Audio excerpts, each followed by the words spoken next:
आदरणीय मंच, यहाँ पर उपस्थित सभी साधर्मी जनों को मेरा सादर जय जिनेंद्र।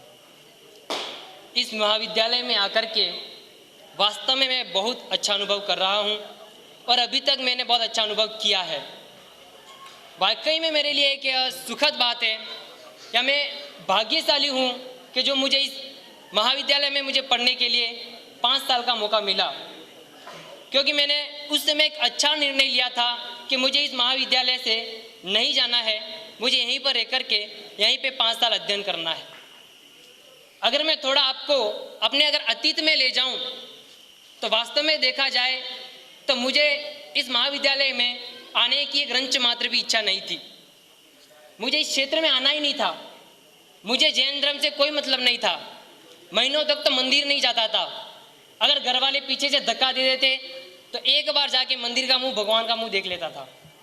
लेकिन जब 10th के बाद में जब मैंने सोचा कि कुछ भी हो जाए, इंजीनियरिंग के क्षेत्र में जाना है और वहाँ पे मेरी तैयारियाँ चल रही थी जाने की, तभी एक रोज़ मेरे घर पे मेरे मौसा जी आए। उन्होंने मुझसे कहा कि तू कहाँ जा रहा है, ये सब छोड़, तू तो ऐसा कर, तू तो जयपुर चला जा।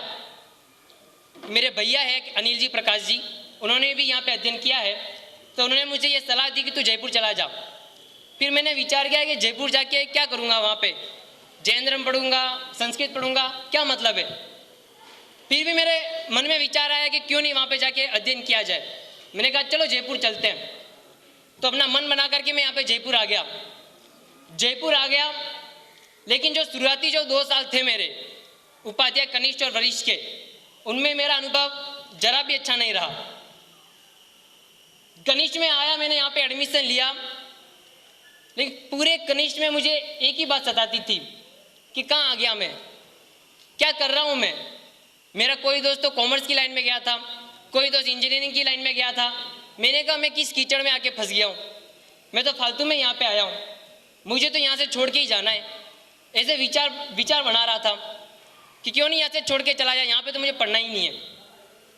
लेकिन जब मैं यहाँ की परीक्षा दे करके जब घर पे गया तो घर वालों को बात बताई मैंने, तो घर वालों ने भी मुझसे कहा कि बेटा अगर तुझे नहीं पढ़ना है तो छोड़ दे, तेरा 1 ही साल गया है, तुझे अगर और कोई विषय लेकर अगर अध्ययन करना है तो अध्ययन कर, तू हमारी तरफ से पूरी तरह से स्वतंत्र है। लेकिन मालूम नहीं मेरे दिमाग में क्या विचार आया, क्या विकल्प आया, अरे 1 साल और पढ़ के तो देख लो, जो होगा देखा जाएगा। तो और आगे वरिष्ठ में पढ़ने के लिए आ गया। वरिष्ठ में पढ़ा तो पूरे वरिष्ठ में भी मुझे यही सताता रहा, अरे मुझे अब तो छोड़ के जाना ही है, अब तो रहना ही नहीं है यहाँ पे रह के क्या करूँगा मैं, क्या संस्कृत पढ़ो, आर्ट्स पढ़ रहा हूँ। जब भी दीपावली पे घर पे जाता था तो मेरे दोस्त यही कहते थे तू क्या कर रहा है, मालूम नहीं तू क्या कर रहा है, हमें तो कुछ समझ में ही नहीं आ रहा है। तो इसके बाद मैंने एग्ज़ाम दी, वरिष्ठ की एग्ज़ाम दे दी मैंने।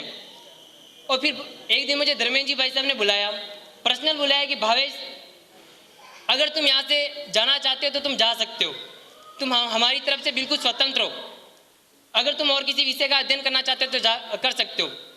लेकिन फिर मेरे दिमाग में तब तक ये विचार हो गया था कि अब तो यहाँ से जाना ही नहीं है, अब तो 5 साल यहाँ पे पढ़ना है। तो मैंने भाई साहब को कह दिया अब तो मुझे यहीं पे 5 साल पढ़ूंगा। तो इस प्रकार से मैंने उस दिन से जब मन बना लिया तो पूरे 5 साल मैंने यहाँ पे अध्ययन किया। और जितना ज्ञान मुझे कनिष्ठ और वरिष्ठ में नहीं था, उससे कई ज़्यादा गहराई मेरे इन 3 सालों में आई है। इस प्रकार एक छोटा सा अनुभव मेरे इन 5 सालों का रहा है। और अगर मैंने यहाँ पे क्या पाया है इन 5 सालों में, अगर ये देखा जाए तो इन 5 सालों में मैंने जैन धर्म का बहुत ज्ञान प्राप्त किया है। जैन धर्म के विषय में मैंने बहुत जाना है। उसके अलावा मैंने संस्कृत और इंग्लिश ये सब भी मेरी जरूर डेवलप हुई है। और उसके बाद में देखा जाए कि जो सबसे बड़ी विशेषता होती है कि इस माइक पे आकर के बोलने की वक्तृत्व शैली, कि 11th के पहले तो मैं माइक पे कभी आया ही नहीं था, कि मुझे डर लगता था। लेकिन यहाँ पर आकर के मैं बेझिझक आपके सामने बोल सकता हूँ, 1000 10,000 लोगों के सामने बोल सकता हूँ। ये सबसे बड़ी उपलब्धि मुझे यहाँ से प्राप्त हुई है। और अगर मैंने यहाँ पे आके क्या खोया इन 5 सालों में, तो मैंने एक चीज़ बहुत खोई है जिसका मुझे आज भी दुख होता है। वो खोया मैंने अपना समय। क्योंकि एक मेरी बहुत बेकार आदत रही है कि मेरे सोने की आदत बहुत है, कि सोने की आदत है, मेरा ना जाने कितना समय बर्बाद किया है। इसलिए मैं अपने अनुजों से ये सलाह देता हूँ कि किसी व्यक्ति ने कहा है कि जो व्यक्ति 1-1 मिनट समय का पाबंद होता है उसके पास प्रत्येक कार्य के लिए दुगना समय होता है। अगर आप सभी लोग अगर एक एक मिनट समय का अगर आप यूज करोगे और उस जो आपके पास अतिरिक्त समय है उसको अगर आप अपने टैलेंट को पैदा करने में, अपने प्रतिभा को उत्पन्न करने में अगर उसे यूज करोगे तो वास्तव में आप यहाँ से जब बाहर निकलोगे तो सभी लोगों से आप अनन्य दिखोगे। और इन 5 सालों में अगर मैंने किसी से कोई गलती की हो तो मैं सभी से, अपने गुरुजनों से, अपने सहपाठियों से, अपने अनुजों से और अपने अग्रजों से मैं इनसे हाथ जोड़कर क्षमा याचना करता हूँ। और मैं अपने अनुजों से, अपने सहपाठी भाइयों से एक बात कहना चाहता हूँ कि हमारे गुरुजनों ने हमें यहाँ पर एक हीरा बना दिया है। यहाँ से बाहर जाकर के अब हमें चमकना है, तो अब चमकने की बारी अब हमारी है। मैं उनसे एक ही बात कहूँगा कि इस जहां में कूद जाओ और कर लो दुनिया अपनी मुट्ठी में, कर लो दुनिया अपनी मुट्ठी में, कर लो दुनिया अपनी मुट्ठी में। जय जिनेंद्र, जय। नखत अमा के बुझते हैं सारा आकाश तुम्हारा है। ऐसे हमारे अग्रज भाई के प्रति विचार हैं। हमारा भाइयों से निवेदन है कि उनके लिए समय सीमा 5 मिनट दी गई है, कृपया कर वो अपने विचार 5 मिनट के अंदर ही समाप्त कर दें। अब मैं अग्रिम भ्राता के लिए बुलाने जा रहा हूँ भाई रजत जी। वो आएँ और अपने अनुभव हमारे समक्ष प्रस्तुत करें। भाई रजत जी। समस्त गुरुजन एवं उपस्थित समस्त साधर्मी जनों को सादर जय जिनेंद्र। स्मारक हमारे लिए एक अभूतपूर्व देन है। जब मैं अपने अतीत में जाकर देखता हूँ तो अपने अंदर एक बहुत बड़ा परिवर्तन महसूस करता हूँ। स्मारक क्या है? स्मारक कोई ईंटों की बनी इमारत नहीं है। स्मारक तो एक जीवंत तीर्थ है। स्मारक कारखाना है, कल पुर्जों का नहीं, विद्वानों का। स्मारक समुद्र है ज्ञान का, जिसमें जो डुबकी लगाता है वो डूबता नहीं है, पार हो जाता है। और इसमें डुबकी लगाने से हमने 5 साल तक तत्व ज्ञान ग्रहण किया। एक किसी महापुरुष का वाक्य है कि वस्तुओं का निर्माण करने वाले से बेहतर मानव मूल्यों का निर्माण करने वाले होते हैं और वे ही वास्तविक इंजीनियर होते हैं। तो ये स्मारक एक कारखाना है और हमारे गुरुजन वास्तविक इंजीनियर हैं जिन्होंने मानवों का निर्माण किया है और हमको विद्वान बनाया है। ये स्मारक का हमारे ऊपर अत्यंत उपकार है। अब मैं आप लोगों को अपने अनुभव कुछ प्रेरणा के रूप में आप लोगों को बताना चाहता हूँ। तो सबसे पहली बात यह है कि मैं स्मारक में सबसे ज़्यादा जो चीज़ महसूस करता हूँ कि हम कनिष्ठ में आके बोलते हैं कि हमारा उद्देश्य तत्व ज्ञान प्राप्त करना है, पर जब हम यहाँ रहते हैं तो हम जो कार्य यहाँ का है उसको हृदय से नहीं करते, उसको भगाना पड़ता है तब करते हैं। एक उदाहरण के माध्यम से आपको बताता हूँ।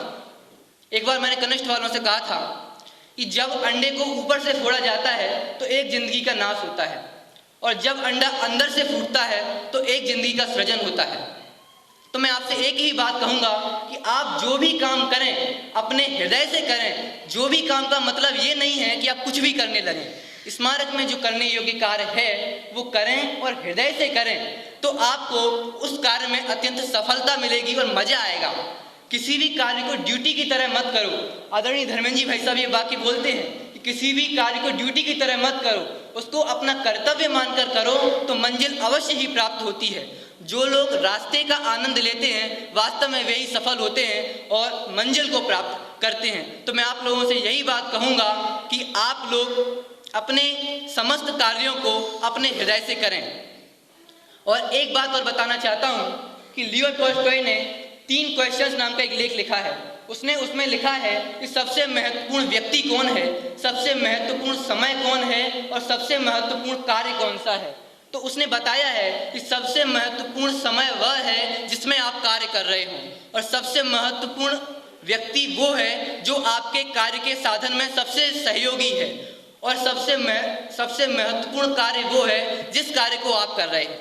इसका मतलब ये हुआ अभी वर्तमान में हम जो पढ़ रहे हैं, जो कर रहे हैं, वही वास्तव में सबसे महत्वपूर्ण कार्य है और उस कार्य को करने वाला मैं सबसे महत्वपूर्ण हूँ। इसलिए मैं ये कहूँगा कि वर्तमान में आप अपने समय का बिल्कुल भी दुरुपयोग ना करें, क्योंकि वर्तमान का किया हुआ कार्य ही आपके भविष्य का निर्माता होता है। इसलिए आप अपने वर्तमान के समय को बर्बाद ना करें। तो मैं आपको तीन बातें बताना चाहूँगा यदि आपको सफल होना है कि आपको सफलता के लिए चंचलता नहीं, एकाग्रता रखें, परावलंबन नहीं, स्वावलंबन रखें और प्रमाद को छोड़ करके पुरुषार्थ करें। और इसी प्रकार मैं अपने समस्त गुरुजनों को सत सत वंदन करते हुए कुछ पंक्तियां कह करके अपनी बात को विराम दूंगा। सियाही देखता है तू, देखता है अंधेरे को, किरण को घेर कर छाए हुए विकराल घेरे को, उसे भी देख जो इस बाहरी तम को बहा सकती, दबी तेरे लहू में रोशनी की धार है साथी।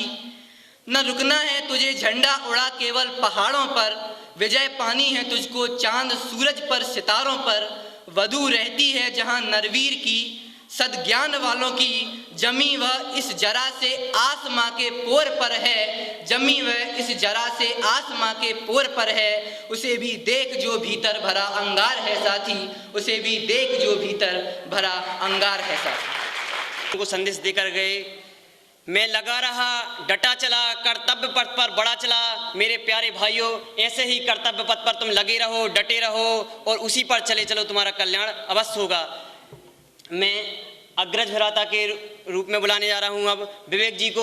आए विवेक जी। मेरे समस्त अनुज भाइयों एवं सहपाठी भाइयों को सादा जय जिनेंद्र। अब मैं यहाँ कुछ बोलने के पहले क्या बोलूं, मेरे पैर लड़खड़ा रहे हैं, जमा लड़खड़ा रही है।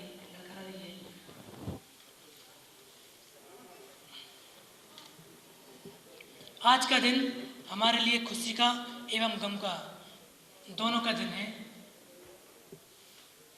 देखिए, मिलना विछड़ना ये तो प्रकृति का नियम है और कुदरत का यह नियम हमारे लिए एक वरदान है, क्योंकि हम जहाँ भी रहेंगे वहाँ का संपूर्ण वातावरण हमारे अनुसार होगा और नहीं होगा तो कुछ मिनटों में, कुछ क्षणों बाद, कुछ महीनों बाद या फिर कुछ वर्षों बाद हम उस वातावरण को अपने अनुसार बना लेंगे, क्योंकि हमने यहाँ जो पाया है उस वातावरण को हम वैसा ही बनाने में समर्थ हो सकेंगे। स्मारक के बारे में मैं क्या कहूँ कि स्मारक में आने के पूर्व मेरा जीवन एक मरुस्थल था और मेरे जीवन रूपी मरुस्थल में एक ज्ञान से भरी हुई बदलियाँ बरसी और यह मेरा जीवन हरा भरा हो गया।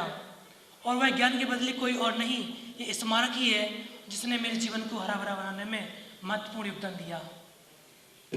स्मारक के बारे में मैं क्या कहूँ, कुछ कहूँगा भी नहीं, क्योंकि हम यहाँ 5 वर्ष सभी को मिले हैं।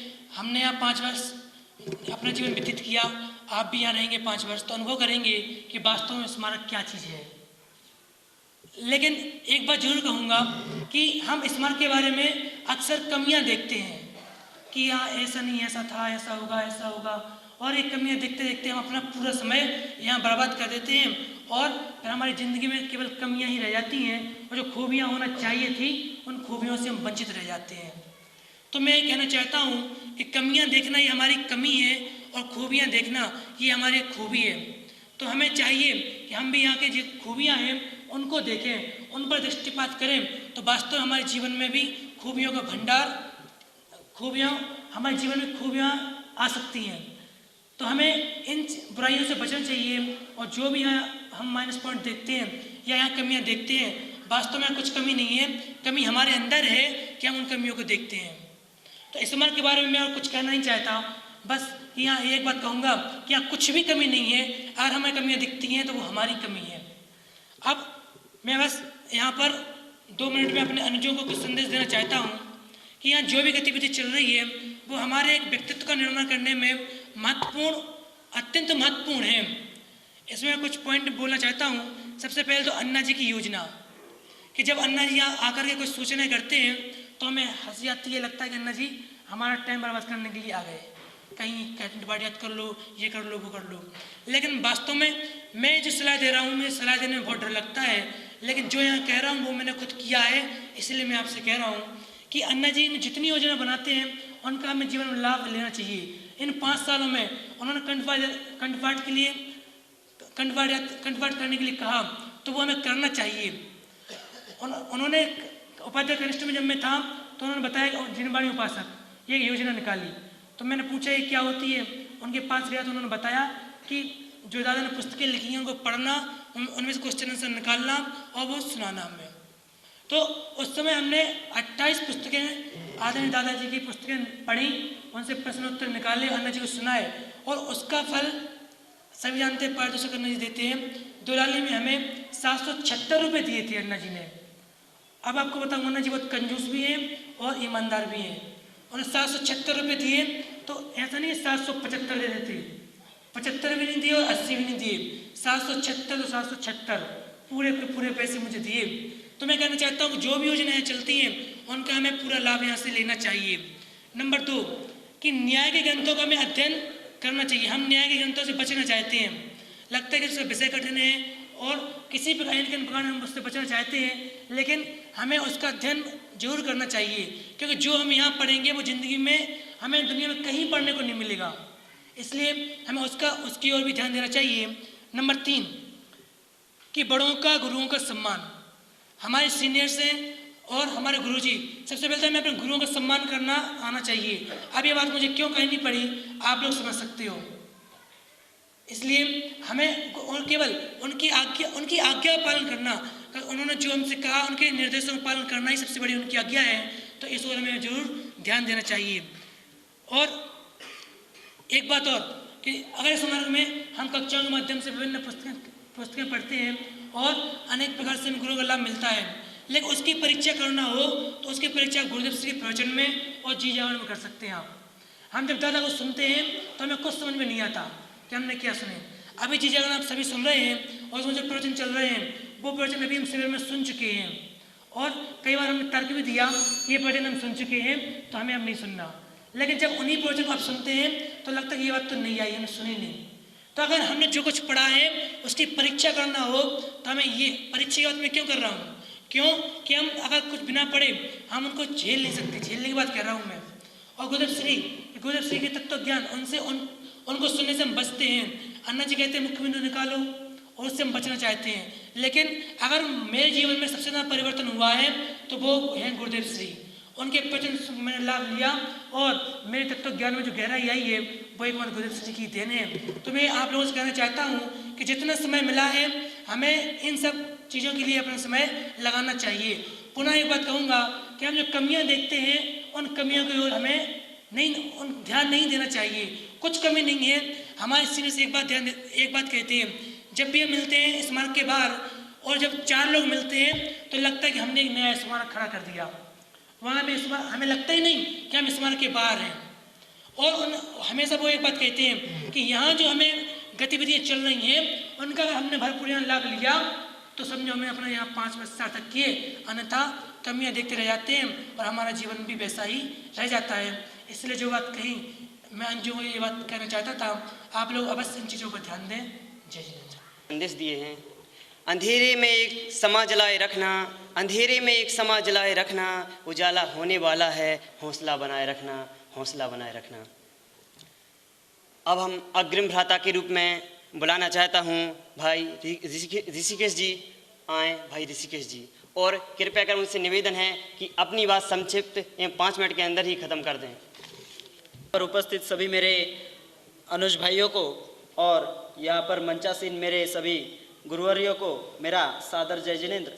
आज यहाँ पर जो हमारा विदाई समारोह आयोजित किया गया है शास्त्री द्वितीय वर्ष की ओर से, तो उसमें हमें मात्र 5 मिनट की समय अवधि दी गई है कि हमारे इन 4-4.5 वर्षों में हमने किस प्रकार के अनुभव प्राप्त किए उन्हें बताने के लिए। तो फिर मैं उन्हीं को बताने का प्रयास करूँगा। तो सबसे पहले तो मैं शुरुआत करता हूँ कि मैं स्मारक में किस प्रकार से आया, स्मारक में आने की मुझे प्रेरणा किससे मिली। और सबसे पहले मैंने स्मारक के बारे में जानकारी किससे ली। सबसे पहले तो मैं बता दूँ कि स्मारक के बारे में मुझे रंच मात्र भी जानकारी नहीं थी। जब मतलब मैं 9th 10th तक पढ़ा हमारे यहाँ पे, तो मुझे स्मारक के बारे में कुछ भी जानकारी नहीं थी। तो वो जानकारी मुझे मिली मेरी दीदी से। क्या हुआ था कि वहाँ पे एक प्रशिक्षण शिविर हुआ था। यहाँ की एक सर है माधव सर करके, तो उन्होंने वहाँ पर शिविर लगाया था, बाल संस्कार शिविर। तो मैंने वो 10वीं में था तब मैंने वो अटेंड किया। फिर तब से मुझे फिर धार्मिक पढ़ने की थोड़ी सी रुचि हुई। फिर उसके बाद में दीदी ने मुझे बताया कि तुम्हें अगर धार्मिक पढ़ने की रुचि है तो फिर तुम जयपुर विद्यालय क्यों नहीं जाते हो, कि वहाँ पे अपने जैन धर्म के बारे में बहुत अच्छी खासी शिक्षा दी जाती है। तो फिर इसके बाद में फिर मैं देवलाली शिविर के बारे में उन्होंने बताया। देवलाली शिविर में मैं गया, फिर वहाँ पे मैंने इंटरव्यू दिया। इंटरव्यू में मेरा सिलेक्शन तो नहीं हुआ था, मुझे इतनी तो गारंटी थी कि मेरे परसेंटेज अच्छे आ जाएंगे, 60 के ऊपर आ जाएंगे, लेकिन मेरा वहाँ पे वेटिंग लिस्ट में नाम लगा था और यहाँ से बोल दिया गया था कि तुम्हारा एडमिशन शायद ही हो पाए, क्योंकि इन्हें इंटरव्यू लेते समय मुझ में कुछ खामियां लगी होंगी। तो इस वजह से उसके बाद में फिर मैं जयपुर आने के लिए बहुत रोया था। 10वीं में धर्मेंद्र जी भाई साहब को पता ही होगा, उनके सामने भी हम एक बार गजपंता में मिले थे उनके, तब भी मैं धर्मेंद्र जी के सामने बहुत रोया था इस विद्यालय में आने के लिए, क्योंकि मेरे अंदर में एक जैन धर्म के लिए कुछ करने की मन से इच्छा थी कि हमें और जैन धर्म में बस पैदा हुए, मतलब जैन कुल में उत्पन्न हुए मात्र, लेकिन हमने अभी तक कुछ किया नहीं है, तो फिर हम इस जैन धर्म के लिए कुछ करें, इस प्रकार की मेरे मन से एक इच्छा थी।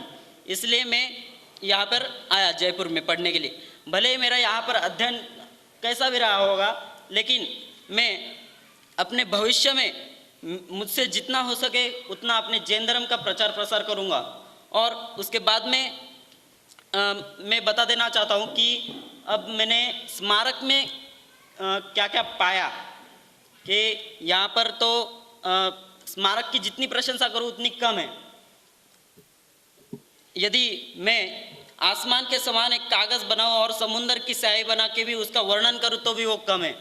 लेकिन इस स्मारक ने मुझे जो जैन धर्म की पढ़ाई उपलब्ध कराई, दादाजी के माध्यम से हमने पढ़ा कि अपना जैन धर्म वास्तविक क्या है, भगवान महावीर के बारे में इतिहास पढ़ा, अपने 24 तीर्थंकरों के बारे में पढ़ा।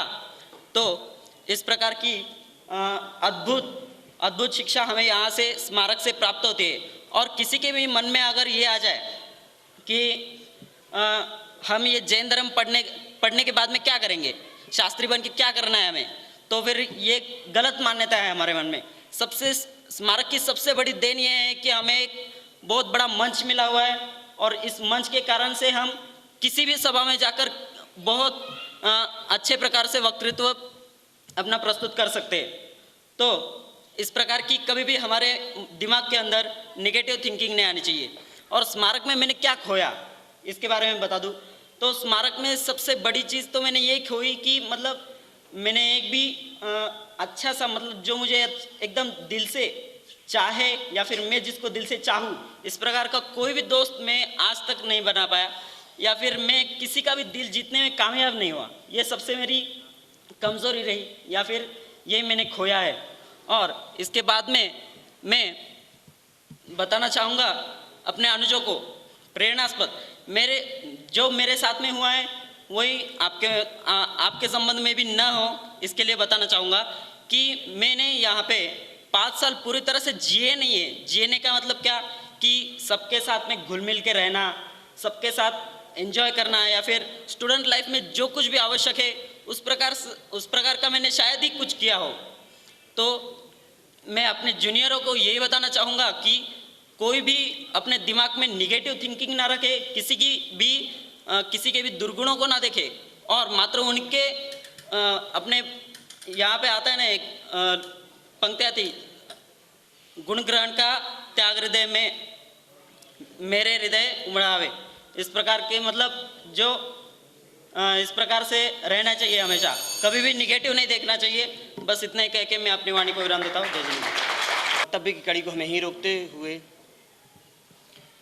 जब हम घर से आते हैं तब हमें मम्मी की बहुत याद आती है। क्योंकि जब हम घर पर रहते हैं तो मम्मी से हमें सबसे ज़्यादा प्यार होता है। लेकिन जब हम यहाँ आ जाते हैं तो उस कमी को पूरा करने के लिए हमें दूसरी मम्मी मिल जाती हैं। अतः ममता हमारे लिए अपनी मम्मी की याद ना आ पाए और इतने लाड़ प्यार से रखने वाली हमारी ऐसी बड़ी मम्मी, अतः हम बड़ी मम्मी से निवेदन करते हैं कि समय महानुभाव एवं मेरे प्रिय विद्यार्थीगण तथा सभी मुक्षु बहनें,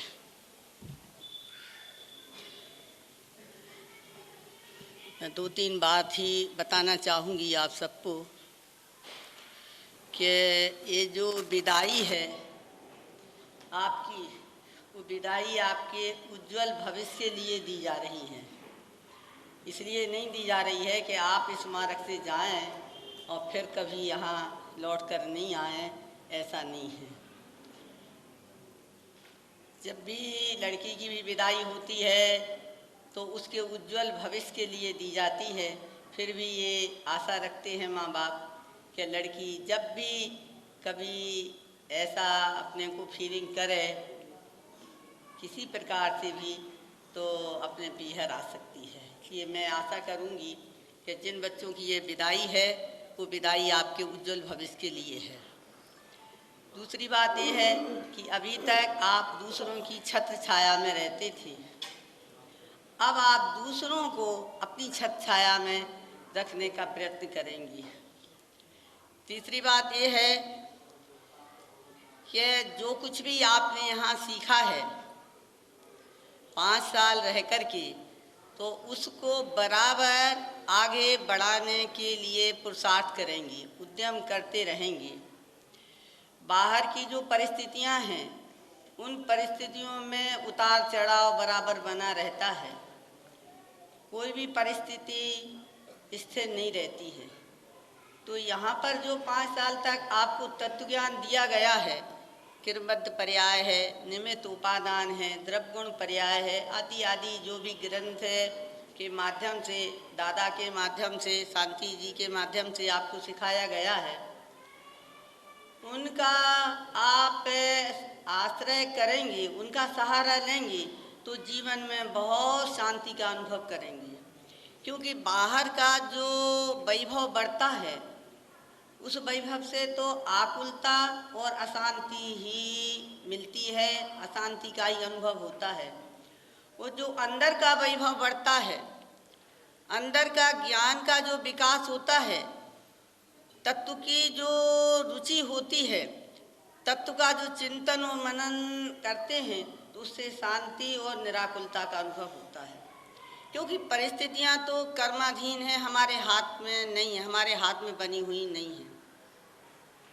इसलिए मैं तो यही कहूँगी आपसे कि आप सब कुछ करिए, बाहर धंधा पानी, पर अपना जो तत्व ज्ञान सीखा है उस तत्व ज्ञान को भली भांत आगे बढ़ाते रहिए, समय निकालकर स्वाध्याय भी करिए। दूसरी बात यह है कि कुछ विद्यार्थी कहते थे कि अब हमको मन में घबराहट हो रही है कि अब हम यहाँ से निकल करके क्या करेंगे। तो इतना तो अपने भविष्य पर विश्वास रखो। 5 साल तक जो तत्व ज्ञान सीखा है वो भविष्य उज्जवल ही बनेगा, बढ़िया बनेगा। कोई भी विद्यार्थी आज तक इतने साल हो गए हैं, 30-35 साल तो मुझे ही यहाँ रहते हुए हो गए, जब भी विद्यार्थी मिलते हैं, भाई क्या कर रहे हैं, मम्मी हम ये काम कर रहे हैं, मम्मी हम इस जगह पर, बड़े बड़े पदों पर हमारे विद्यार्थी यहाँ से निकल करके काम कर रहे हैं। तो आपको अपने भविष्य पर इतना विश्वास नहीं है जो 5 साल तक इतना पुण्यार्जन किया है और ये अध्यात्म का ज्ञान किया है कि हमें कोई कार्य नहीं मिलेगा, हम फालतू रहेंगे। अभी तक तो ये इतना रिकॉर्ड है कि यहाँ से निकलने के बाद कोई भी विद्यार्थी फालतू नहीं है, अच्छे अच्छे पदों पर काम कर रहे हैं। तो मेरी भी यही शुभकामना है कि आप यहाँ से निकल करके अपने भविष्य को उज्जवल बनाएं, जो भी कार्य करें, प्रगति करें, उसके लिए मेरा बहुत बहुत आशीर्वाद है। सुखी रहें और निराकुल रहें और अपने तत्व ज्ञान को बराबर बढ़ाते रहें। जब आप यहाँ आए थे तो आप इनका एक उद्देश्य बनाया था, क्या कि तत्वानुभूति, तत्व की रुचि करेंगे और उसका प्रचार करेंगे। तो आपसे मैं यही निवेदन करती हूँ और आशा करती हूँ कि तत्व के प्रचार के साथ साथ में तत्व का विचार भी करें, क्योंकि उस तत्व का विचार करने से ही हमें शांति और आकुलता का जो निराकरण होगा वो उससे हमें शांति मिलेगी। मेरा यही आशीर्वाद है। आप सुखी रहें, जहाँ रहें आप अपने भविष्य को उज्जवल बनाएं और अपने कार्य में निरंतर प्रगति करें, यही मेरा आशीर्वाद है कि कहीं भी रहें तत्व का प्रचार करते रहें। जब हम स्मारक में आए थे तब हमने एक वाक्य सुना था और जिसे पूरा करने का निर्णय भी लिया था कि हमारा तो एक ही लक्ष्य है। हमने स्मारक में प्रवेश लिया कि आत्मानुभूति और तत्व प्रचार, हमारा यही कर्तव्य है और हमारा यही लक्ष्य है कि आत्मानुभूति और तत्व प्रचार। और इसी संकल्प को हम अभी ध्यान में रखते हुए ये निर्णय लिए हैं कि जब भी रहेंगे, जहाँ भी रहेंगे, एक संकल्प को हमेशा पूरा करते रहेंगे। एक बार मम्मी जी का जोरदार हम तालियों के माध्यम से फिर से स्वागत करना चाहते हैं। अब हम अग्रज भाइयों की कड़ी को आगे बढ़ाते हुए आवाज़ देना चाहते हैं भाई वीरेंद्र जी को। वो आएँ और अपना वक्तव्य यहाँ पर रखें। भाई वीरेंद्र जी। और उपस्थित सभी महानुभावों को मेरा सादर जय जिनेंद्र। कहने को बहुत कुछ है लेकिन कह पाना मुश्किल है, इसलिए मैं अपनी बात महत्वपूर्ण बिंदुओं से शुरू करूंगा और महत्वपूर्ण बिंदुओं पर ही समाप्त करूंगा। वो सबके साथ गुजरता है कि कौन यहाँ पर कैसे आया, उसके साथ कैसी कैसी बीती, और यहाँ पर 2 साल शुरू के कैसे निकले, 3 साल शुरू के कैसे निकले, वही मेरे साथ भी हुआ। हम उन सब बातों को ना जानते हुए मैं बस अनुजों को प्रेरणा देने के लिए आया हूँ और प्रेरणा के बिंदु ही यहाँ पर कहूँगा। जब मैं कनिष्ठ में था तब इतना आगे नहीं था जितना कि आज फाइनल ईयर में आकर के हुआ हूँ। उसके पहले मैं 2 साल मंगलायतन में भी पढ़ के आया था, मैं और एकत्व। लेकिन मंगलायतन में भी हम इतने होशियार नहीं थे, रियल बता रहा हूँ, कि जितने आज यहाँ पर हैं। मंगलायतन में हमारी गिनती सबसे नीचे से शुरू होती थी, लेकिन आज हमारी गिनती अगर क्लास के टॉप 5 निकाले जाएं तो टॉप 5 में तो आ ही जाती है। निश्चित रूप से हमें कह सकते हैं कि जब हम यहाँ पर आए थे हमारे पास कुछ भी ऐसा नहीं था, ना कि हमारे पास ज्ञान था, ना बोलने के लिए कुछ था। मंगलायतन में भी हमारे लिए करारा झटका लगा था। एक बार निकालने की बात आई थी कि इन दोनों को निकाल दो, कुछ काम के नहीं हैं। यहाँ पर भी हम दोनों को निकालने की बात आई थी कि कुछ काम के नहीं हैं। मंगलायतन का झटका हमने सहन कर लिया, लेकिन यहाँ का झटका हम पे सहन नहीं हुआ और हमने उस झटके को किस रूप में बदला, मैं आपको वो बताने जा रहा हूँ। जब मैं कनिष्ठ में था, वरिष्ठ में था, तो पढ़ाई पे इतना तो ध्यान नहीं दिया, लेकिन हाँ, यहाँ की जो प्रतियोगिताएं हैं, जो यहाँ की एक्टिविटीज़ हैं, मतलब कि प्रश्न मंच की एक्टिविटीज़ हैं, आगे आने की एक्टिविटीज़ हैं, उनमें हमारा बहुत उत्साह रहता था कि हम इस काम में आगे आएँ, इस काम में आगे आएँ। जब हमारा आगे आने पर भी नंबर नहीं लगता था, हम बहुत निराश होते थे और पीछे हटते थे। आदरणीय धर्मेंद्र जी भाई साहब के पास पहुँचे और उनके पास पहुँचने के बाद हमने उनसे कहा, भाई साहब मुझे भी किसी भी कार्यक्रम में आप भाग नहीं लेना। क्यों? क्योंकि जितने भी कार्यक्रम में भाग लेने की कोशिश करो उनमें कुछ होता ही नहीं, पीछे कर देते। उनने एक बात कही थी, वो बात मुझे प्रेरणा स्रोत बनी और उसके कारण से आज मैं फाइनल ईयर में यह कह सकता हूँ कि निश्चित रूप से स्मारक ने जो दिया है, निश्चित रूप से वह मैंने पूरा ग्रहण किया है। उन्होंने ये बात कही थी कि हक मांगने से नहीं, छीनने से मिलता है। मैं इस पंक्ति के माध्यम से आपको लड़ाई की तरफ इंगित नहीं कर रहा हूँ कि आप हक के लिए लड़ो, लड़ाई से संबंध नहीं है। इसका मतलब ये है कि आपको मौका आपके पास चलकर नहीं आएगा, आपको स्वयं मौका ढूंढना पड़ेगा। मौका आपके पास चल के आने वाला नहीं है। एक उदाहरण के माध्यम से आपको मैं बताना चाहूँगा। एक बार एक गांव में एक व्यक्ति रहता है, उस गांव में बाढ़ आने वाली होती है। बाढ़ आती है, एक सामान्य व्यक्ति चल करके आता है, बोलता है भैया गांव खाली करो, गांव से निकल जाओ क्योंकि बाढ़ आने वाली है और तुम डूब करके मर जाओगे। वह व्यक्ति क्या बोलता है कि मैं नहीं जाने वाला। क्यों? क्योंकि जिंदगी भर भगवान की उपासना की है, मुझे भगवान बचाएंगे तभी मैं इस गांव से जाऊंगा। पानी बढ़ता गया और उसके तलवे डूबे, खाली तलवे डूबे। दूसरा व्यक्ति आया और बोला, गाड़ी से आया, भैया मेरी गाड़ी में बैठो और चलो। तब भी वह व्यक्ति बोला मैं नहीं जाऊंगा, मैंने जिंदगी भर भगवान की उपासना की है, भगवान की पूजा की है, भगवान बचाएंगे तभी जाऊंगा। तीसरा व्यक्ति आया, पानी घुटने तक आ गया। तीसरा व्यक्ति आया नाव में और बोला भैया अब तो चलो, तब वह बोला अभी भी नहीं जाऊंगा। क्यों? क्योंकि भगवान बचाएंगे तब जाऊंगा। मैं ध्यान किस तरफ दिलाना चाहता हूं उस तरफ देना।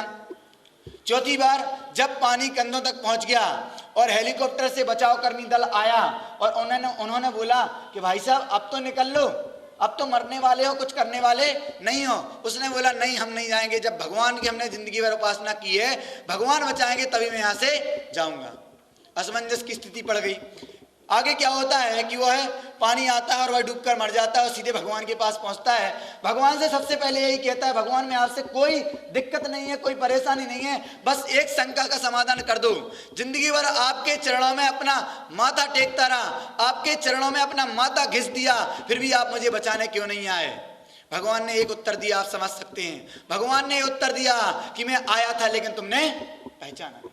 सबसे पहले उस पैदल व्यक्ति के रूप में आया था, दूसरे नंबर में उस गाड़ी में बैठे व्यक्ति के रूप में आया था, तीसरे नंबर नाविक के रूप में आया था और चौथे नंबर में हेलीकॉप्टर में बैठ करके आया था। अनेक रूपों में आया लेकिन तुमने पहचाना नहीं। बस मैं आपसे यही कहना चाहता हूं कि अपने को पहचानो।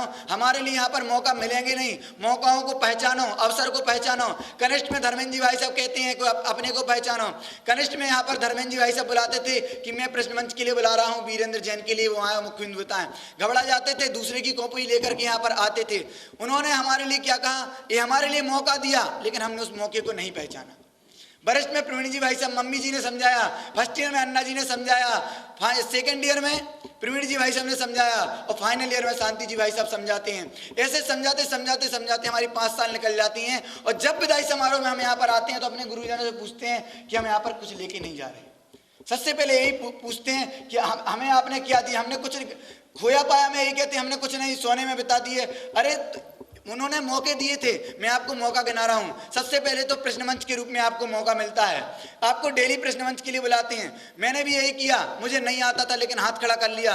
उसके बाद दिमाग में लगा कि यार हाथ तो खड़ा कर लिया, अभी सीडी प्रवचन चलेंगे, अब कैसे उत्तर देंगे, कैसे प्रश्न मंच कराएंगे। हमने आधा घंटा सुना और उसके बाद यहाँ पर आके बोला। और निश्चित रूप से ऐसा आप करते रहेंगे, अवसरों को पहचानते रहेंगे तो निश्चित रूप से आप भी यहाँ पर मंच पर आएंगे। और मंच पर ही नहीं बल्कि देश विदेश में एक होनहार विद्यार्थी के रूप में आप यहाँ से निकलेंगे। बस यही मुझे कहना था। और एक अंतिम बात है, बात ऐसी है कि मैंने जिंदगी में, देखो सब लोग बड़े बड़े लोगों को आदर्श तो सब लोग बना लेते हैं कि ये बड़े लोग हैं तो ये आदर्श हमारे हैं, ये हमारे आदर्श हैं। लेकिन एक चीज ये भी देखना सीखो या फिर एक खोजना सीखो कि जो हमारे 5 साल के विद्यार्थी हैं उन विद्यार्थियों में से आदर्श विद्यार्थी निकालना सीखो। जब कनिष्ठ उपाध्याय में आया था तब मुझे फाइनल ईयर वाला ने बताया, जब फाइनल के यहाँ पर विदाई समारोह चल रहा था तब उन्होंने कहा था कि ये विद्यार्थी हमारा आदर्श है। तब से मैंने सोचा कि यार मुझे भी आदर्श बनाना चाहिए। लेकिन मैंने सोचा काश दुनिया हमें आदर्श बनाए, ऐसा काम करो ना, हम दूसरों को आदर्श बनाए, उसमें क्या बड़ी बात है। लेकिन हाँ, दुनिया आदर्श बनाए जब बनाएगी। लेकिन निश्चित रूप से मैंने भी एक आदर्श बनाया था और अभी भी वो हमारे सामने आदर्श है। किस रूप में बनाया था? क्योंकि उसकी सिंसियर बना, हर कार्यक्रम में उपस्थिति। अरे कार्यक्रम में उपस्थिति नहीं बल्कि कार्यक्रम में उपस्थित जब शारीरिक रूप से हो गए तो उस व्यक्ति ने मानसिक रूप से भी उसका पूरा लाभ लिया है। और उस व्यक्ति का नाम है उदय चौगली। मैं उस व्यक्ति को इसलिए महान मानता हूँ क्योंकि वास्तव में जो 5 कक्षाओं में सबसे ज़्यादा लाभ ले लिया है, ले रहे हैं और लेते रहेंगे, ऐसे उदय जैन हैं। मैं रियली दिल से, हृदय से उनका आभार व्यक्त करता हूं कि वो मेरे सामने आए और मैंने उनको आदर्श माना। निश्चित रूप से आप भी अपने जीवन में एक विद्यार्थियों में से आदर्श अवश्य ढूंढें, जिससे आपके जो मान होता है कि मैं सीनियर हूँ तो किसी बड़े को आदर्श बनाएं, ऐसे मान भी नहीं आएगा और निश्चित रूप से कुछ ना सिर्फ कुछ सीखेंगे। इस प्रकार जय जय। तो कहना तो बहुत अपने अनुभव बहुत कहना चाहते थे लेकिन समय की भी एक सीमा होती है। वो कुछ कहना चाहते थे वो इस प्रकार, आंसुओं की दास्तान लपकते ओंठ ना तो कह सके, हृदय की सिसकियों में मानो बहुत कुछ कह गए, हृदय की सिसकियों में मानो बहुत कुछ कह गए। अब मैं अग्रिम भ्राता के रूप में बुलाने जा रहा हूँ भाई सूरज जी। आए भाई सूरज जी। यहाँ पर उपस्थित सभी अग्रज भाइयों, अनुज भाइयों और मेरे हृदयवासी जनों, सभी के लिए सादर जय जिनेंद्र। विदाई एवं दीक्षांत समारोह। जितनी तैयारी मैंने आज तक कभी मेरे गोष्ठी के लिए नहीं की, प्रवचन के लिए नहीं की, उतनी तैयारी मैंने आज बोलने के लिए की है, फिर भी विषय अधूरा है, पॉइंट मात्र 2 है। तो मैं शुरू करता हूँ कि इस महाविद्यालय में एडमिशन मेरा कैसा हुआ। तो सर्वप्रथम मैं ये बताना चाहता हूँ कि मैं बाहुबली कुंभोज में पढ़ता था, तो वहाँ यहाँ के भूतपूर्व छात्र नेमिनाथ जी शास्त्री और भरत शास्त्री वहाँ हमें तत्वार सूत्र पढ़ाते थे और संस्कृत पढ़ाते थे। तो उनको मैंने आदर्श बनाया, वो मुझे बहुत अच्छे लगते थे। उनका आदर्श लेकर उनके जैसा बनने के लिए मैं देवलाली शिविर में आया, प्रशिक्षण शिविर में। लेकिन मुझे ये पता नहीं था कि जयपुर में जाकर मैं क्या पढ़ूंगा, वहाँ पढ़ाई कैसी होती है। मात्र मैं उनका नेमिनाथ जी का और भरत जी का प्रस्तुतिकरण और उनका प्रेम और उनका व्यवहार देखकर उनके जैसे बनने की कामना की थी। लेकिन जब मैं पहली बार देवलाली में गया और वहाँ भगवानात्म शब्द सुना तो मुझे इतना अटपटा लगा कि मुझे समझ में नहीं आया कि ये क्या है, क्योंकि मैंने जिंदगी में पहली बार भगवानात्म शब्द देवलाली में आकर सुना था प्रशिक्षण शिविर में। मुझे तत्वार सूत्र के 2 अध्याय, छड़ाला की 3 ढालें और रत्नकरण सरावकाचार्य के श्लोक बाहुबली कुंभज में भी याद थे, लेकिन उसका सार भगवानात्मा है, यह मैंने पहली बार यहाँ आकर सीखा, यहाँ आकर जाना। महाविद्यालय में एडमिशन हुआ, उपाध्याय, कनिष्ठ, वरिष्ठ, first year, second year, final year, ये 5 साल बीत गए। ज्ञान भी बढ़ता गया। संस्कृत में अच्छा ज्ञान हुआ, इंग्लिश भी डेवलप हुआ। लेकिन प्रेरणादायक मैं एक मेरे अनुभव की बात बताना चाहता हूँ कि जो मैंने जिंदगी में सबसे बड़ी गलती यहाँ आकर की, वो गलती ये है कि मैंने यहाँ आकर पहले 2 साल तो बहुत सीरियस होके गंभीरता से अध्ययन किया, लेकिन 12वीं होने के बाद अर्थात उपाध्याय वरिष्ठ होने के बाद पता नहीं मेरे मन में कुछ लोगों ने ऐसा भर दिया कि स्मारक के बारे में नेगेटिव थिंकिंग भर दी कि यहाँ आकर तुम क्या कर रहे हो, यहाँ आकर पढ़कर क्या होगी, तुम एक शास्त्री हो जाओगे, एक अध्यापक हो जाओगे। और वो विचार मेरे मन में बैठ गया और यहाँ की पढ़ाई की, यहाँ का अध्ययन की जो गंभीरता है वो मैंने छोड़ दी। और बाहर जब सड़कों पर घूमने जाते थे शाम को, तो बाहर जो MBA के स्टूडेंट पढ़ते थे, IIT GT जो भी है वो पढ़ते थे, तो उनको देखकर ऐसा लगता था कि मैं भी ऐसा अध्ययन करूँ।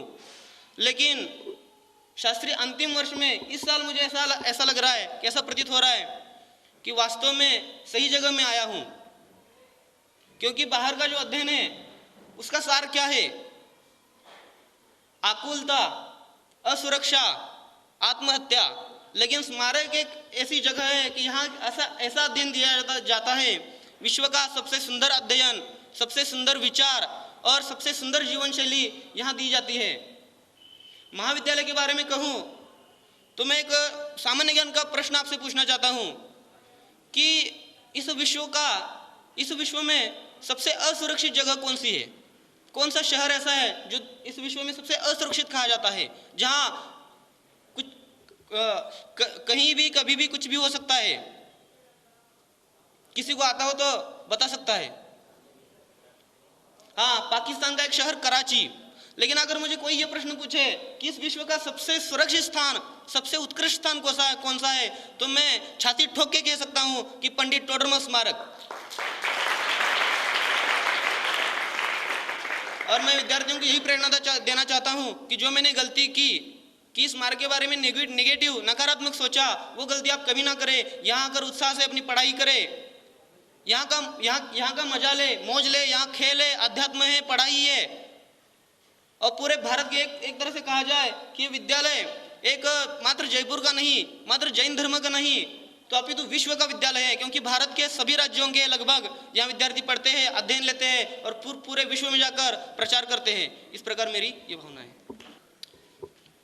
वास्तव में इस महाविद्यालय जैसा कोई विद्यालय नहीं है। क्यों? क्योंकि जगत में जितने भी विद्यालय होते हैं वो लौकिक शिक्षा देने वाले होते हैं, डॉक्टर इंजीनियर बनाने वाले होते हैं। यदि कहा जाए तो विश्व में एक कोई विद्यालय है तो है पंडित टोडरमल सिद्धांत दिगंबर जैन महाविद्यालय। यहाँ पर ही वो सिद्धांत सिखाए जाते हैं जो डॉक्टर न इंजीनियर, यहाँ तो भगवान बनाए जाते हैं, यहाँ भगवान बनाए जाते हैं, यहाँ भगवान बनाने वाले की ऐसी फैक्ट्री खुली है।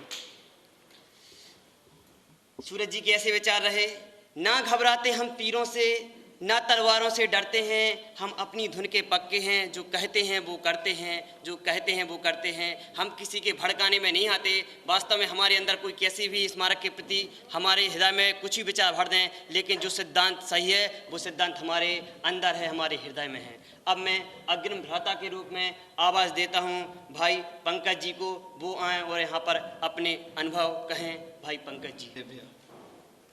सम्माननीय मंच एवं यहाँ उपस्थित अनुज, अग्रज एवं मेरे सहपाठी बंधु, वैसे मेरे में बोलने का तो बहुत उत्साह है, लेकिन क्या करें, शब्द नहीं निकल रहे। इस साल के स्टार्टिंग से ही मैंने सोच के रखा था कि मुझे विदाई समारोह में क्या बोलना है, लेकिन शब्द यहाँ तक आ रहे हैं फिर अंदर जा रहे हैं। वैसे कनिष्ठ से लेकर यहीं कहीं बैठकर मैं यही सोचता था कि एक दिन मेरी भी विदाई होगी, मुझे भी यहाँ से जाना है। शायद प्रकृति को यही मंजूर है कि जो आता है वह एक न एक दिन जाता भी जरूर है। मैं आपको अपने फ्लैशबैक में ले जाना चाहूँगा। जिस प्रकार सबका यहाँ आने का मूड नहीं था, वैसे भी मेरा भी नहीं था।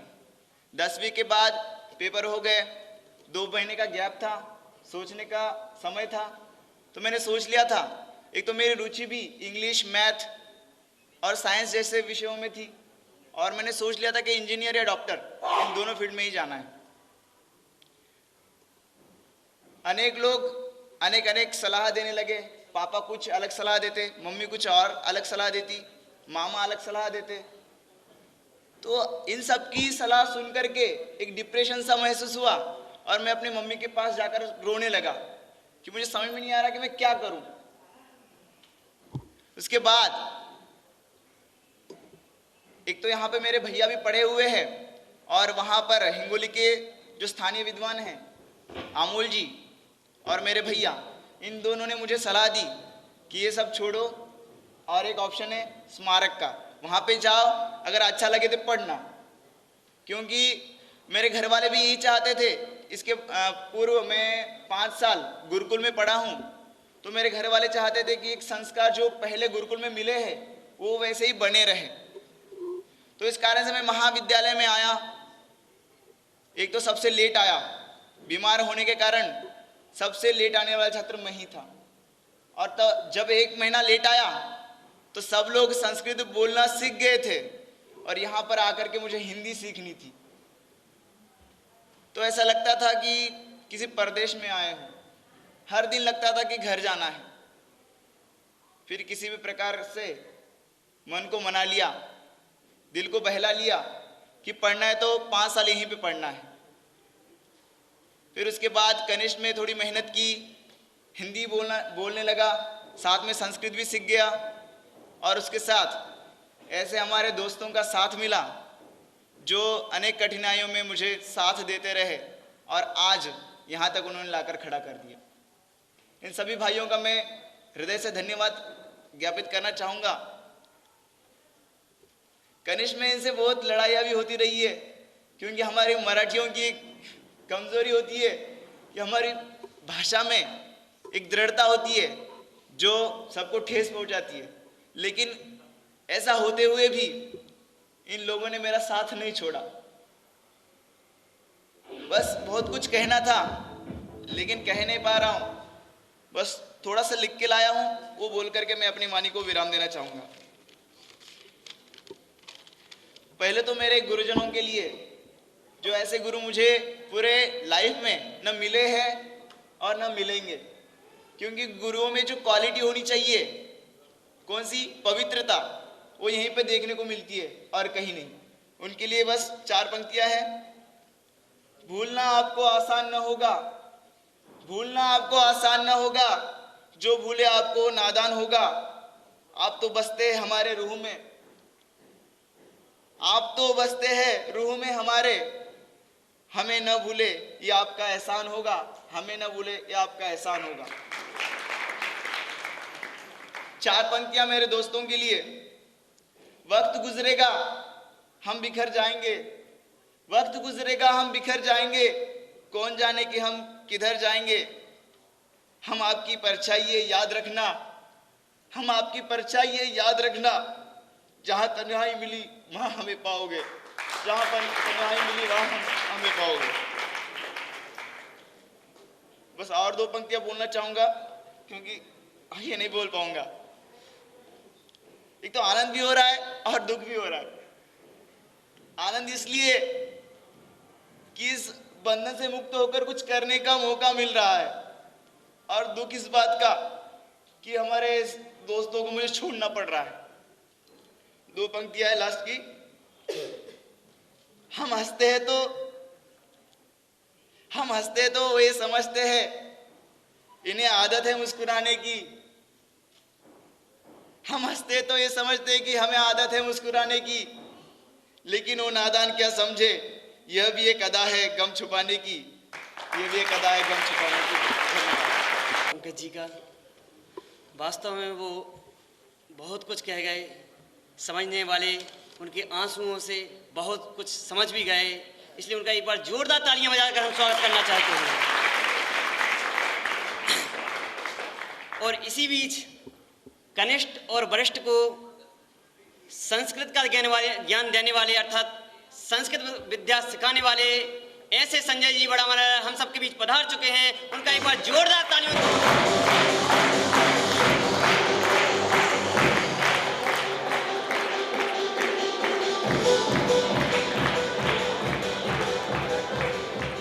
जैन को बुआन का माल्यार्पण द्वारा स्वागत करें। विश्वास जैन।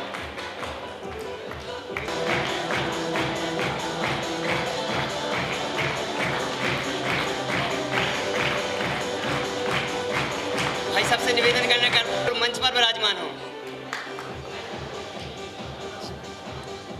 अग्रजों की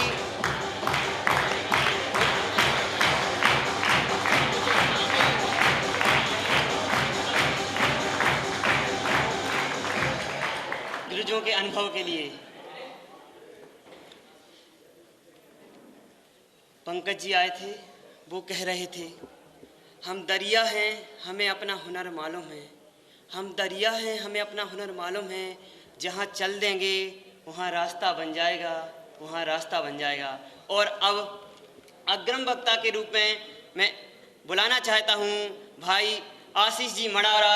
वो आए और अपने 5 साल के अनुभव हमारे लिए 5 मिनट में बताएं। भाई आशीष जी। नमस्ते देव्या, आदरणीय मंच एवं सभा। वास्तव में 5 साल के अनुभव और 5 मिनट में व्यक्त कर पाना संभव नहीं है, फिर भी मैं कोशिश करता हूँ। यदि मैं अपने अतीत के पृष्ठों को पलटूं तो मैंने दादा का नाम तो बहुत पहले से सुना था और उनकी सत्य की खोज यह किताब भी बहुत पढ़ी थी, 2-3 बार पढ़ चुका था। तो हमें उनको देखने की बहुत इच्छा थी, तो उसके कारण से मैं मंगलायतन पंचकल्याणक में गया। लेकिन वहाँ पर क्या हुआ कि प्रवचन में मज़ा नहीं आता था, तो नींद आने लगती थी। तो मैं दादा का प्रवचन होने के पहले मैं सो गया और नाना से बोला अपने कि मुझे दादा का प्रवचन जब हो तो जगा देना। लेकिन क्या हुआ कि नाना भूल गए और उन्होंने हमें नहीं जगाया। और फिर बाद में जब मैं जागा तो मैं बहुत चिल्लाया कि मुझे क्यों नहीं जगाया। तब नाना ने एक बात कही थी कि चिंता मत कर, मैं तुम्हें ऐसी जगह पर भेज दूंगा कि जहां पर एक प्रवचन तो क्या 24 घंटे तुम्हें उनको सुनने को मिलेगा। और वास्तव में लगा कि हाँ। और फिर उन्होंने हमसे बोला कि तुम्हें स्मारक जाना है। तो उस टाइम पे उतना मन नहीं हुआ, लेकिन फिर उन्होंने बोला कि कम से कम यदि तुम स्मारक जाओगे, तुम्हें आना तो घर पे वापस है ही, लेकिन यदि तुम स्मारक जाओगे तो तुम्हें ज्ञान मिलेगा, जिससे तुम दूसरों का कल्याण करोगे, अपने घर वालों का, और साथ ही कम से कम मेरा तो समाधि मरण करवा दोगे। और उनकी ये बात सुनकर के मुझे लगा कि वास्तव में अब मुझे स्मारक जाना चाहिए। और फिर मैं स्मारक आया। यहाँ पर 5 साल बहुत ही अच्छे से अध्ययन किया, जितना हो सकता था ग्रहण किया। और यहाँ के बारे में क्या कहूँ, मैं अनुजों को प्रेरणा देने के लिए कहना चाहता हूँ कि वास्तव में जो यहाँ के 5 साल हैं, इनमें हमें जो भी सीखने को मिले वह सब सीखना चाहिए।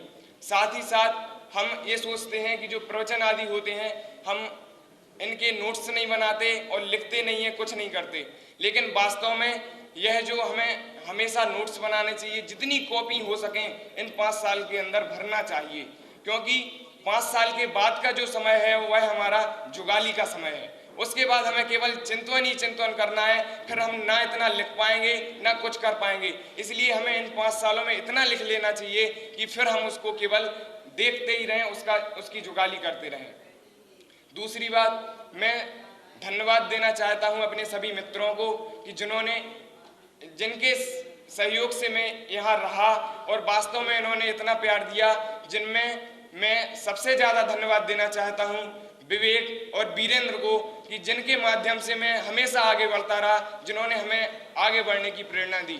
और मैंने अपने जीवन में मात्र 2 लोगों को आदर्श बनाया। सबसे पहले तो अगर अब अध्यापकों में देखें तो प्रवीण जी भाई साहब को, मैं उन जैसा बनना चाहता था, करणान योग का उतना ज्ञान प्राप्त करना चाहता था, लेकिन मेरी वो इच्छा पूरी नहीं हो पाई। और दूसरा आदर्श बनाया मैंने विवेक मणदेवरा को, कि जैसा वो करता वैसे ही मेरे को करना है। इसलिए क्योंकि वास्तव में मैंने देखा कि वह जो काम करता है वह बहुत सोच समझ के करता है, और यह सोच करके मैंने उसको आदर्श बनाया। और मैंने सोचा कम से कम जो 24 घंटे मेरे साथ रहता है, यदि उसको आदर्श बनाएंगे तो कुछ ना कुछ तो हम सीख ही जाएंगे। इसलिए मैंने उसको आदर्श बनाया। अब मैं अपने अनुजों के लिए, प्रेरणा के लिए एक उदाहरण के माध्यम से प्रेरणा देना चाहूँगा। एक बार क्या हुआ कि बहुत सारे लोग यात्रा पर जा रहे थे, तो वह वहाँ से लौट कर आ रहे थे, तो रास्ते में शाम होने लगी, तो वो जल्दी जल्दी आ रहे थे और उन्हें बीच में ही एक बहुत बड़ा टीला मिला, और पास में वहीं पर एक बोर्ड लगा हुआ था। उस पर लिखा था कि यहाँ से जो रेत उठाएगा वह रोएगा, और जो नहीं उठाएगा वह भी रोएगा। तो कुछ जो बुरे लोग थे, उन्होंने कहा कि जब रोना ही है तो रेत क्यों उठाएं, हम ऐसे ही चलते हैं। तो वो चले गए। लेकिन जो अच्छी विचारधारा के व्यक्ति थे, उन्होंने कहा कि यदि जब हमें रोना ही है तो कम से कम रेत उठा के ही रो लो, पता नहीं क्या होगा इसमें। तो ऐसा करके उन्होंने रेत उठा ली और चले गए। जब घर पहुंचे तो उन्होंने अपनी वो जो रेत थी उसको निकाल के देखा, तो वो खूब जोर जोर से रोने लगे, और जिनने नहीं उठाया था वो और ज्यादा जोर जोर से रोने लगे। कोई कारण बता सकता है इसका? पहले जिसने रेत नहीं उठाई थी वो तो इसलिए पहले जिसने रेत उठाई थी वो इसलिए रो रहे थे कि मैंने इतनी सी रेत क्यों उठाई, और जिन्होंने रेत नहीं उठाई थी वो इसलिए रो रहे थे कि मैंने रेत क्यों नहीं उठाई। उसमें कारण क्या था कि उसमें चांदी के कण पड़े हुए थे, उसमें चांदी के कण पड़े हुए थे, जिसके कारण से वो रो रहे थे कि काश मैं बहुत ज्यादा उठा लेता। ऐसे ही हमारे यहाँ तो ये रेत का टीला नहीं है, हमारे यहाँ तो पूरे के पूरे हीरे बैठे हुए हैं। और वास्तव में हमें अपने इन 5 सालों में इतना तो अध्ययन कर लेना चाहिए कि बाद में हम ऐसा करके ना रोएं कि काश कम से कम थोड़ा तो अध्ययन कर लिया होता, या थोड़ा तो इन हीरों का लाभ ले लिया होता। तो ऐसा हम बाद में ना पछताएं, बाद में हम अपने लिए ना कोसें। इसलिए हमें जो स्वर्णिम 5 वर्ष मिले हैं उसका अवश्य ही लाभ लें। इसी मंगल भावना के साथ आशीष जी को वास्तव में स्मारक में जो हमारे लिए स्मारक से मिलता है, जो सीखने को मिलता है, वो कहीं पर नहीं मिलता। क्यों? क्योंकि स्मारक का जीवन एक ऐसा जीवन होता है कि बिल्कुल सादा सिंपल। बाहर न स्मारक जैसा सबकी भाषा में कहें तो खाना, क्योंकि वास्तव में स्मारक में सबसे ज़्यादा किसी को अच्छा लगता है तो प्रिय लगता है खाना। क्यों? क्योंकि बाहर जाते सोचते हैं हम कैसे रहेंगे, कैसे खाएंगे, कैसे बनाएंगे, इन सभी समस्याएं होती हैं। अतः हमें इन सब का कोई भी विकल्प नहीं रहता। और ऐसा हमारा स्मारक, और हमारा एक स्मारक नहीं, हमारा एक स्मारक ऐसा परिवार है। हम यहाँ पर सब परिवार की तरह रहते हैं, और ऐसे ही हमारे परिवार के सदस्य हम सबके बीच आए थे। आशीष जी, उनके लिए बहुत बहुत धन्यवाद। वो कहना चाहते थे कुछ इस प्रकार, मंजिल पर जिन्हें जाना है वे शिकवा नहीं करते, मंजिल पर जिन्हें जाना है वे शिकवा नहीं करते, शिकवा जो करते हैं वे पहुंचा नहीं करते, शिकवा जो करते वो पहुंचा नहीं करते। अब मैं अग्रिम वक्ता के रूप में, अग्रिम भाई के रूप में बुलाने जा रहा हूं भाई अनेकांत जी को। वो आएँ और अपने अनुभव हमारे बीच रखें, हम सबके बीच रखें। भाई अनेकांत जी। ये आज हमारी विदाई की बेला है। इसे दूसरी भाषा में कहें तो हम आपसे जुदा हो रहे हैं। और वास्तविक बात ऐसी है कि जुड़ा है दिलों से रिश्ता, तो जुदाई कैसी? जुदाई तो उनसे है जिनकी चाहत में खोट है, और हमारी चाहत में खोट नहीं है तो हम कभी आपसे विदा नहीं हो रहे हैं। अब ये मान के ना चलें कि हम आपसे दूर जा रहे हैं या दूर चले जाएंगे। सर्वप्रथम मैं कहूँ कि मैं यहाँ कैसे आया, तो मेरे चाचा जी निखिलेश जी शास्त्री, वो यहाँ के मतलब यहाँ के भूतपूर्व विद्यार्थी हैं, उनको देख के आया था कि यही बढ़िया है, उनकी 8-10 हज़ार रुपये की जॉब है और ऐसे मैं पढ़ूंगा, मेरी भी जॉब लग जाएगी और आराम से जाओ। दूसरा उद्देश्य ये भी था, कुछ नहीं है तो छोटा सा हूँ, हाइट ही बढ़ जाएगी, पानी चेंज हो जाएगा तो। मगर वास्तव में ये उद्देश्य नहीं था। मेरे घर का माहौल कहें तो घर का माहौल भी अच्छा था, पूरा धार्मिक परिवार था, मुमुक्षु परिवार था। मैं एक मुमुक्षु परिवार से ही हूँ। हमारे घर पे प्रतिदिन 2-3 घंटे स्वाध्याय चलता है, मंदिर में बराबर स्वाध्याय चलता है। और मुझे नहीं लगा कि यहाँ मैंने आके गलती करी है, क्योंकि यहाँ आने का संकल्प मैं बहुत पहले से कर चुका था। मैं इतना बस कहना चाहता हूँ कि मेरे संस्कार घर से भले ही ठीक थे, मगर फिर मुझे वो घर पसंद नहीं आता था कि मुझे घर से बंदिश, तुम इसके साथ में नहीं रहोगे, उसके साथ में नहीं जाओगे, और जितने छोटे उतने खोटे, ऐसा मेरा नेचर था कि मैं किसी की बात नहीं मानता था। तो पापा ने तो ये बोल दिया तुम्हें तो स्मारक जाना ही जाना है, और स्मारक छोड़ के आया तो तुम्हें घर में नहीं, मामा के घर रहना है। तो मैंने सोच लिया कि मुझे स्मारक जाना है, वहीं पे 5 वर्ष अध्ययन करूँगा और यहाँ पे रहूँगा। मैं माइक पे बोलने की बात कहूँ तो बिल्कुल माइक का जो कीड़ा बोलते हैं शुरू से रहा हूँ मैं। हमारे गांव में कभी भी कोई कॉलेज का स्कूल का वगैरह कुछ प्रोग्राम होता था तो उसमें एंकरिंग वगैरह मुझे मिल जाती थी। उसके बाद में मैं कहूँ तो बहुत अच्छे तरीके से माइक पे बोल सकता था। तो ये मैं नया तो ना कहूँ, मगर उसे किस तरीके से प्रस्तुत करना है वो कला ज़रूर हमें सीखने को मिली है। और सबसे खास अनुभव मेरा ये रहा है कि यहाँ पे आने से मेंटलिटी, अपनी सोच बदल जाती है। आप क्या गांव में रह के सोचते थे और यहाँ आके आप क्या सोचने लगे हो, आपको किस माहौल से आए हो और किस माहौल पे पहुँच गए हो, पहले आपका उद्देश्य क्या था और अब आपका उद्देश्य क्या है, ये सब एकदम चेंज हो जाते हैं। जिसे बोले कि एकदम मेंटलिटी चेंज, सोच पे हमारी बहुत प्रभाव पड़ता है। और हम यहाँ पे रह के ही अपनी सोच को सीधा ना कर पाए तो शायद वो सोच कहीं भी सही नहीं हो सकती है। और मैं एक बात और कहूँगा कि मुझे स्मारक की सेवा करने का मौका मिला मेडिकल विभाग के रूप में। भाई सौरभ ने हमारा साथ दिया और मुझे कभी नहीं लगा कि हमें